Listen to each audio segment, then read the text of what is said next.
بعد فاعوذ باللہ من الشیطان الرجیم بسم اللہ الرحمن الرحیم۔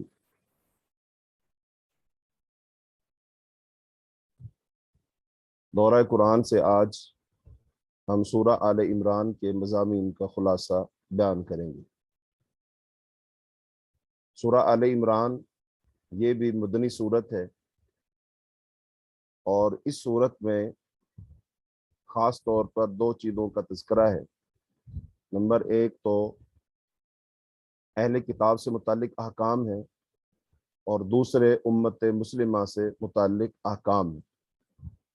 اہل کتاب میں سے خاص طور پر جو عیسائی تھے، نصارہ تھے، ان کے بارے میں ہے، اور امت مسلمہ کے بارے میں عمومی احکام بھی ہیں، اور خاص طور پر غزوہ احد جو تھا اس کے پر اللہ رب العالمین نے تبصرہ فرمایا ہے۔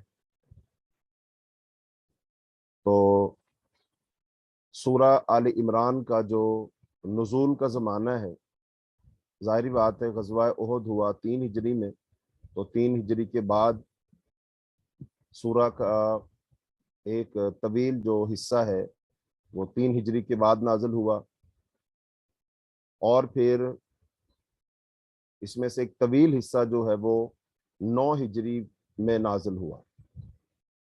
9 ہجری میں جب 8 ہجری میں مکہ فتح ہو گیا، تو اس کے بعد بہت سارے وفود جو تھے وہ آپ صلی اللہ علیہ وسلم کے پاس آئے، مختلف قبائل سے، مختلف مذاہب کے لوگ آئے، اور انہوں نے آ کر نبی صلی اللہ علیہ وسلم کے ہاتھ پر اسلام قبول کیا۔ کچھ نے آ کر آپ سے بات چیت کی، اسلام تو قبول نہیں کیا، لیکن وہ جزیہ دینے پر آمادہ ہو گئے اور وہ اپنے علاقوں کی طرف لوٹ گئے۔ ان میں سے ایک بہت بڑا وفد جو تھا وہ نجران کے عیسائیوں کا وفد تھا۔ تو بہرحال اس سورت کا جو مرکزی مضمون ہے تو وہ غلبہ اسلام کے لیے 4 تدبیریں اختیار کی جائیں، تو وہ اس کا مرکزی مضمون ہے۔ یعنی اس کے اندر 4 اہم باتیں ہیں: اہل کتاب کو دعوت دینا، اسلام کی دعوت دینا، توحید کی دعوت دینا انہیں، اور دوسرا ہے اہل کتاب کے خیر سے استفادہ کرنا، کہ جو اہل کتاب میں اچھی باتیں ہیں، ان میں اچھے لوگ ہیں، جو مسلمان بھی ہو گئے وہ انصاف پسند ہیں، سلیم الطبع لوگ ہیں، قلب سلیم رکھتے ہیں، تو ایسے لوگوں سے استفادہ کرنا جو ان کے اندر خیر کا کام ہے۔ اور پھر اہل کتاب کے شر سے بچنا، جو ان کے اندر بری باتیں پیدا ہو گئی ہیں، بری صفات، خصلتیں، جیسے کتاب میں تحریف کرنا، کتاب کو بدل دینا، انبیاء کو جھٹلانا، اور پھر انبیاء کو قتل کرنا، حق بات کو نہ ماننا، تو یہ ان کی بری باتیں تھیں، تو ان سے اجتناب کرنا۔ اور چوتھی بات کہ مسلمانوں کا باہمی اتفاق و اتحاد اور مضبوط تنظیم سازی کرنا۔ مسلمانوں میں اتفاق اتحاد کیسے پیدا ہو جائے گا، اور پھر ان کی مضبوط تنظیم کیسے ہو جائے گی، تو یہ سورت کا مرکزی مضمون ہے۔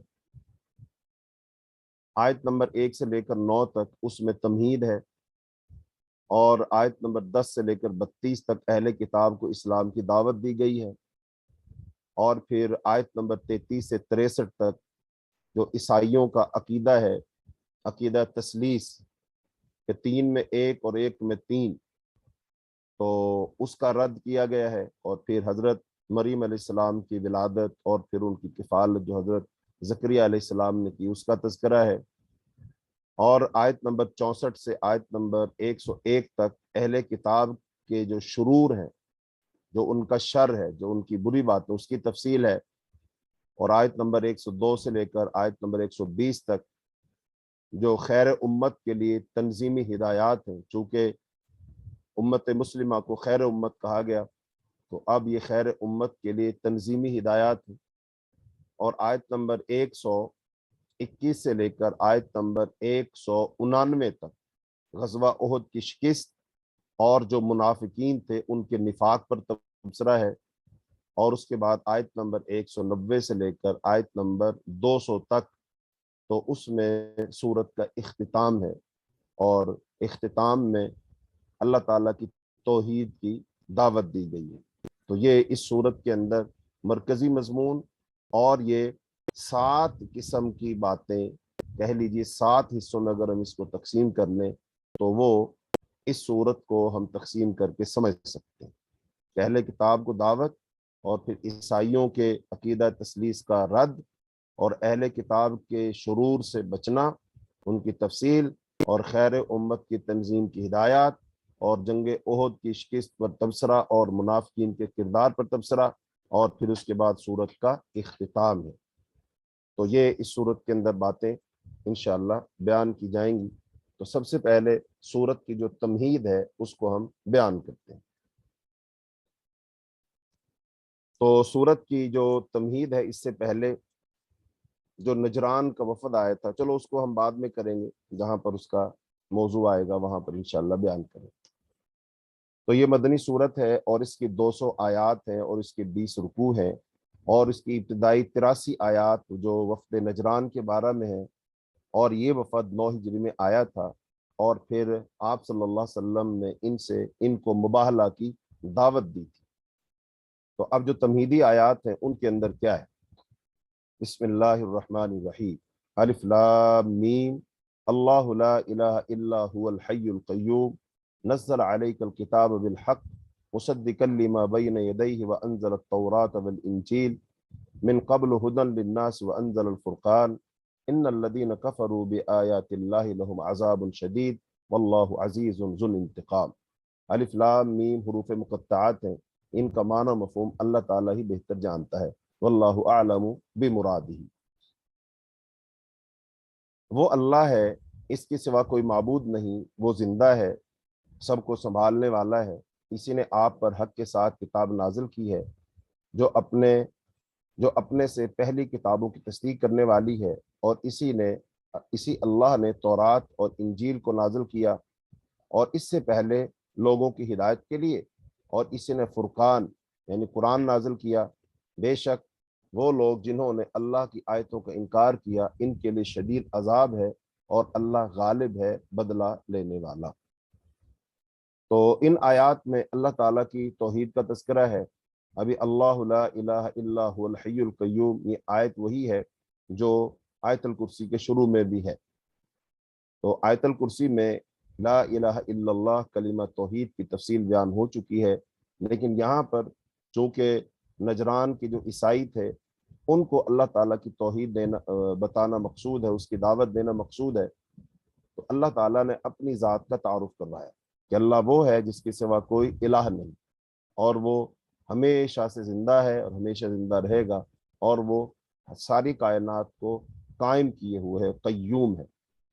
اور آگے پھر قرآن پاک کا اس کا نزول بتایا، نزل علیک الکتاب بالحق، کہ اللہ تعالیٰ نے یہ آپ پر کتاب حق کے ساتھ نازل فرمائی ہے، اور اس کتاب کی خوبی یہ ہے کہ اپنے سے پہلی نازل شدہ جو کتابیں ہیں، خاص طور پہ تورات اور انجیل، ان کی تصدیق کرنے والی ہے، اور ان میں بھی ہدایت تھی، لیکن وہ اپنے وقت کے لیے کتابیں تھیں، اور اس میں بھی ہدایت ہے۔ تو لہذا جو شخص اللہ کو مانتا ہے، اللہ کے رسولوں کو مانتا ہے، تو پھر اللہ کے رسولوں پر نازل ہونے والی کتابوں کو مانتا ہے۔ ایسا تو نہیں ہو سکتا وہ یہ کہے کہ اللہ نے جو پہلے کتابیں نازل کی میں ان کو مانتا ہوں، اور جو بعد کی کتابیں میں ان کو نہیں مانتا۔ نہیں، جو اللہ کو مانتا ہے وہ تو پھر اللہ کا فرما بردار ہے۔ اللہ ایک کتاب نازل کرے، بھلے 100 کتابیں نازل کرے، وہ تو سب کو ہی مانے گا۔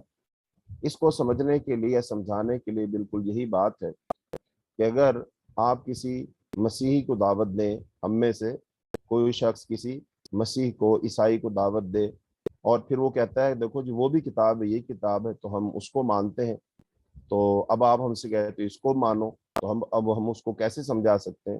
تو ہم اس کو یہ بات سمجھا سکتے ہیں، دیکھو یہ ساری کتابیں حق، اور اسلام تو یہی کہتا ہے کہ ہم ساری کتابوں پر اور سارے رسولوں پر ایمان لاتے ہیں۔ یہ اسلام کی خوبی ہے، اسلام کی خصوصیت ہے۔ اچھا، لیکن اب اس کتاب کو ماننا ضروری ہے، اور باقی کتابوں پر مجمل ایمان لانا، لیکن اب عمل جو کیا جائے گا وہ قرآن پاک پر کیا جائے گا۔ تو آپ ان کو ایک مثال لے کر کے سمجھا سکتے ہیں، اور وہ مثال کیا ہے کہ مثال کے طور پر جو بھی بورڈ ہوتا ہے نا، امتحان جو لیتا ہے، مثلا لاہور بورڈ ہے پاکستان کے اندر، صوبہ پنجاب میں سے اس کا ایک ضلع ہے لاہور، تو لاہور بورڈ. تو اب وہ جو لاہور بورڈ ہے وہ ایک نصاب مقرر کرتا ہے، فرسٹ ایئر میں ہم یہ کتابیں پڑھائیں گے. تو وہ کتابیں لوگ پڑھتے رہے، فرسٹ ایئر کے امتحان دیتے رہے. لیکن اس کے بعد انہوں نے کتابوں کو چینج کر دی اور انہوں نے کہا اب یہ کتابیں نہیں، اب یہ کتابیں ہم لگا رہے ہیں اور یہ کتابیں پڑھی جائیں گی، پڑھائی جائیں گی. اچھا، اب تو جو پڑھنے والے اسٹوڈنٹ ہیں وہ ان کتابوں کو پڑھیں گے. لیکن اب اگر کوئی شخص یہ کہے کہ نہیں جی میں تو پہلی کتابوں میں سے امتحان دوں گا، ان کتابوں سے امتحان نہیں دوں گا، بھائی کیوں؟ تمہاری مرضی نہیں چلے گی. چونکہ بورڈ جو ہے وہ جو کتاب مقرر کرے گا اس میں سے امتحان دینا پڑے گا. تو پہلے زمانے کے لیے وہ کتابیں تھیں، اب تمہارے لیے یہ کتابیں، وہ تمہارا امتحان ان میں سے ہوگا. بالکل ایسے ہی اللہ تعالیٰ وہ ذات ہے جس نے انسانوں کے امتحان لینا ہے. اللہ تعالیٰ نے انسانوں کے لیے احکام نازل کرنے، تو اللہ تعالیٰ نے مختلف ادوار میں مختلف کتابیں نازل فرمائی اور ہر دور کے لوگوں سے اس کے مطابق امتحان لیا جائے گا. تو اب اللہ تعالیٰ نے آخری زمانہ میں حضرت محمد صلی اللہ علیہ وسلم کو رسول بنایا اور آپ پر وہ کتاب نازل فرمائی. تو لہذا اب جتنے لوگ ہیں ان لوگوں سے اس کتاب کے مطابق امتحان لیا جائے گا. لیکن اب اگر کوئی اہل کتاب یہ کہے کہ دیکھو ہماری کتاب تو انجیل تھی، ہماری کتاب تو تورات ہے، ہماری کتاب تو زبور ہے، یا ہندوستان کے لوگ کہیں کہ دیکھو جی ہمارے پاس تو ہمارے وید ہیں، تو ہم تو ان کو پڑھتے ہیں اور ان پر ایمان رکھتے ہیں، ان سے یہی کہا جائے گا کہ دیکھو یہ اللہ کی طرف سے کتابیں اس زمانے کے لیے تھی، لیکن اسی اللہ نے فرما دیا کہ اب وہ کتابیں نہیں چلیں گی، اب یہ کتابیں چلیں گی، تو لہذا اب ان کتابوں سے امتحان دیں گے. سادہ سی بات ہے. لیکن اب اگر کوئی شخص کہ نہیں میں پہلے کتابوں کو مانتا ہوں، ان کتابوں کو نہیں مانتا، یہ کیوں نہیں مانتے؟